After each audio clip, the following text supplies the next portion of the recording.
ലോകമെങ്ങുമുള്ള കോതമംഗലംകാരെ ഉൾപ്പെടുത്തി കൂട്ടായ്മ രൂപീകരിക്കാൻ ശ്രമം ആരംഭിച്ചു.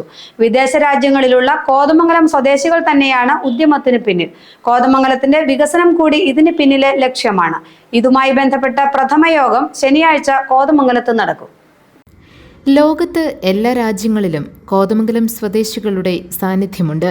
അവരെ ഒരു കുടക്കീഴിൽ കൊണ്ടുവരിക എന്ന ലക്ഷ്യത്തോടെയാണ് കൂട്ടായ്മ രൂപപ്പെടുത്തുന്നത്. കോതമംഗലത്തുകാരുടെ ഐക്യവും സൗഹൃദവും ഊട്ടിയുറപ്പിക്കാൻ കഴിയുമെന്നാണ് പ്രതീക്ഷ.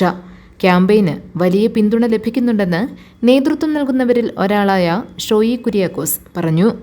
ഇതിന് എല്ലാ കോതമംഗലംകാരെയും ഞങ്ങൾ ഈ ഉദ്യമത്തിനായിട്ട് അതിനായിട്ടുള്ളൊരു ക്യാമ്പയിൻ ഞങ്ങൾ ഓൾറെഡി ആരംഭിച്ചിട്ടുണ്ട്.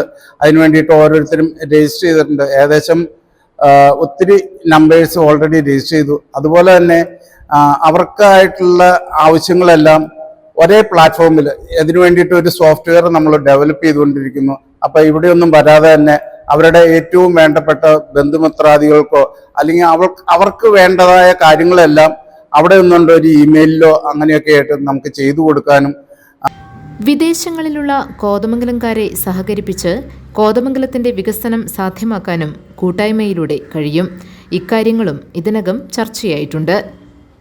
കൂട്ടായ്മ രൂപീകരണത്തിന്റെ ഭാഗമായുള്ള പ്രഥമ യോഗം ശനിയാഴ്ച കോതമംഗലം ക്ലബ്ബിൽ നടക്കും. ഷിബു തെക്കുംപുറം MLA ഉദ്ഘാടനം ചെയ്യും.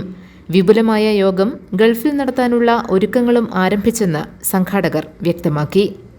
നമ്മൾ ഏതൊക്കെ രീതിയിൽ നമ്മൾ കോതമംഗലത്തുകാർക്ക് ഓരോ രാജ്യങ്ങളിലുണ്ട്, ഓരോ സ്ഥലത്തും അവർക്ക് ഞങ്ങൾ UK ഏകദേശം 12 വർഷമായി UK കോതമംഗലത്തുകാരുടെ ഞങ്ങളുടെ ഒരു കൂട്ടായ്മയുണ്ട്. ഞങ്ങൾ എല്ലാ വർഷവും കൂടുകയും അതുപോലെയൊക്കെ ചെയ്യുന്നുണ്ട്. അങ്ങനെ ദുബായിലുണ്ട്. അതുപോലെ ഓരോ സ്ഥലത്തും ഞങ്ങളിപ്പോൾ ഇതിൻ്റെ ഒരു മെയിൻ മീറ്റിംഗ് ഞങ്ങൾ ദുബായിലോ അല്ലെങ്കിൽ ഏതെങ്കിലും അവിടെ വെച്ച് ഞങ്ങൾ നടത്താനായിട്ട് ഉദ്ദേശിക്കുന്നുണ്ട്. അതിനുള്ള ക്യാമ്പയിനിങ് നടന്നുകൊണ്ടിരിക്കുന്നു. ഇതിൻ്റെ ആദ്യത്തെ ഒരു മീറ്റിംഗ് ഈ വരുന്ന ഓഗസ്റ്റ് 5-ാം തീയതി 1 മണി മുതൽ 3 മണി വരെ കോതമംഗലം ക്ലബ്ബിൽ വെച്ച് തുടങ്ങുന്നു. അത് ഓൺലൈൻ. GTV news Kothamangalam.